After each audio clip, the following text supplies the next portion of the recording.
രാവിലെ ചായയൊക്കെ റെഡിയായി. അപ്പോൾ ചായയൊക്കെ കുടിക്കാനായിട്ട് എല്ലാവർക്കും എടുത്തിട്ടുണ്ട്. അതിനുശേഷം ബ്രേക്ക്ഫാസ്റ്റ് ഉണ്ടാക്കുന്ന പാസ്തയാണ്. അതിനായിട്ട് ഇത്തിരി സവാളയും ക്യാപ്സിക്കും ഒക്കെ ഒന്ന് അരിഞ്ഞെടുക്കുന്നുണ്ട്. ഇത് ഞാൻ പെട്ടെന്ന് ചെയ്യാനായിട്ട് കുക്കറിലാണ് ചെയ്യുന്നത്. സാധാരണ നമ്മൾ തിളച്ച വെള്ളത്തിൻ്റെ അകത്ത് പാസ്ത ഇട്ട് വേവിച്ചിട്ട് തണുത്ത വെള്ളമൊക്കെ ഒഴിച്ച് കഴുകിയെടുക്കുമല്ലേ. ഇതിപ്പോൾ ഞാൻ അങ്ങനെയല്ല ചെയ്യുന്നത്, കുക്കറിൽ പെട്ടെന്ന് ചെയ്യുക. അപ്പോൾ കുക്കറിൽ ഓയിൽ ഒഴിച്ചതിന് ശേഷം സവാള ഇട്ടൊന്ന് വാട്ടിയതിന് ശേഷം പിന്നെ ക്യാപ്സിക്കം ഇട്ട് വാട്ടും. പിന്നീട് അതിലേക്ക് ഇച്ചിരി മഞ്ഞൾപ്പൊടി, മല്ലിപ്പൊടി, മുളക് പൊടി, കുരുമുളക് പൊടി ഇതെല്ലാം ഇച്ചിരിച്ചേ ചേർക്കുന്നുള്ളൂ. അതിൻ്റെ പച്ചമണം പോകുന്നുണ്ട്. പിന്നെ കഴുകിയ നമ്മൾ പാസ്തയും കൂടെ ഇട്ടിട്ട് നന്നായി ഇച്ചിരി ഒന്ന് ഇളക്കിയതിന് ശേഷം പാസ്തയുടെ മുകൾ നിരപ്പിൽ വെള്ളം ഒഴിച്ച് അത് ഒരു വിസിലടിച്ചിട്ട് അതിൻ്റെ പ്രഷർ കുറച്ച് തുറന്ന് വിടുവേ. പിന്നീട് അതിലേക്ക് ആവശ്യത്തിനുള്ള ടൊമാറ്റോ സോസും മയോണൈസും ഒഴിക്കാം. ഇപ്പം നമ്മുടെ പാസ്ത ഇവിടെ റെഡി ആയിട്ടുണ്ട്. പിന്നീട് ഞാൻ പെട്ടെന്ന് എനിക്ക് നെല്ലിക്ക അച്ചാർ ഇടണമായിരുന്നു. നെല്ലിക്ക ഒന്ന് ആവി കയറ്റി എടുത്തിട്ടുണ്ട്. തണുത്തതിന് ശേഷം പിന്നെ അരിഞ്ഞെടുക്കണം. അപ്പോൾ ഇവിടെ കൊച്ചൻ പുറകെ നടക്കുമായിരുന്നു. അവന് ടാങ്ക് വേണമെന്ന് പറഞ്ഞ്. അപ്പോൾ ലെമണിൻ്റെ ടാങ്ക് ഇരിപ്പുണ്ടായിരുന്നു, അതെടുത്തൊന്ന് അവനൊന്ന് ഇച്ചിരി ഒന്ന് കലക്കി കൊടുത്തു. അല്ലെങ്കിൽ ഇന്ന് തന്നെ ജോലി ചെയ്യാൻ സമ്മതിക്കത്തില്ല, ഇങ്ങനെ പറഞ്ഞുകൊണ്ടിരിക്കും. അപ്പോൾ കഞ്ഞിക്ക് വെള്ളം വെച്ചായിരുന്നു. അരിയൊക്കെ ഒന്ന് കഴുകി അടപ്പത്തിട്ടിട്ടുണ്ട്.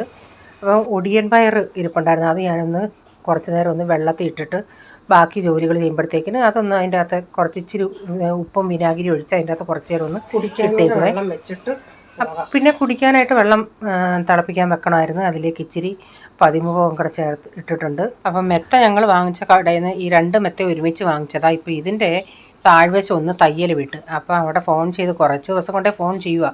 അപ്പോൾ അവിടെ നിന്ന് ആൾ വന്ന് ഇതിപ്പം തയ്ക്കുക അവിടെ ഇരുന്ന്. കറി വയ്ക്കാനായിട്ട് ഇച്ചിരി മത്തങ്ങ ഇരിപ്പുണ്ടായിരുന്നു. മത്തങ്ങയും ചെറുപയറോട് ഇട്ട് കറി വയ്ക്കാമെന്ന് വെച്ച്. അപ്പം ഞാൻ തോരന് വേണ്ടി ഉള്ളി ഇവിടെ അരിഞ്ഞെടുക്കുന്നുണ്ട്. അപ്പം മത്തങ്ങ ഞാൻ അടപ്പത്ത് വെച്ചായിരുന്നു, അതിപ്പം വെന്ത് വന്ന് അതൊന്ന് ഉടച്ചെടുത്തിട്ടുണ്ട്. എന്നിട്ട് അതിലേക്ക് അരപ്പൂടെ ചേർത്തിട്ടുണ്ട്. അരപ്പിനായിട്ട് തേങ്ങ, ജീരകം, വെളുത്തുള്ളി, മഞ്ഞൾപ്പൊടി ഇതെല്ലാം കൂടെ ചേർത്ത് അരച്ച അരപ്പാണ് ഇതിൽ ചേർത്തേക്കുന്നത്. എന്നിട്ട് അതൊന്ന് തിളച്ച് വന്ന ഉടനെ അതിലേക്ക് കടുകൂടെ വറുത്ത് ചേർത്തിട്ടുണ്ട്.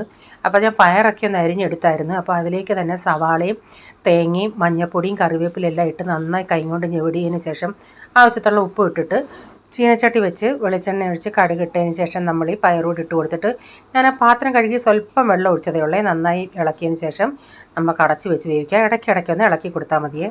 ഞാൻ ആ പാത്രം കഴുകി ഒരു സ്വല്പം വെള്ളം ഒഴിച്ചിട്ടുള്ളൂ. ഇനി ഇത് അടച്ച് വെച്ച് വേവിക്കാം. അപ്പോൾ അച്ചാറൊക്കെ ഞാൻ ഇട്ടായിരുന്നു, നെല്ലിക്ക. അപ്പോൾ അതിപ്പോൾ ഇവിടെ റെഡി ആയിട്ടുണ്ട്. ആർക്കെങ്കിലും പിക്കിൾ വേണമെങ്കിൽ വാട്സപ്പിൽ കോൺടാക്റ്റ് ചെയ്താൽ മതിയേ. എൻ്റെ മെയിൻ വീഡിയോയുടെ കമൻറ്റിൽ ഞാൻ നമ്പർ പിൻ ചെയ്ത് വെച്ചിട്ടുണ്ട്.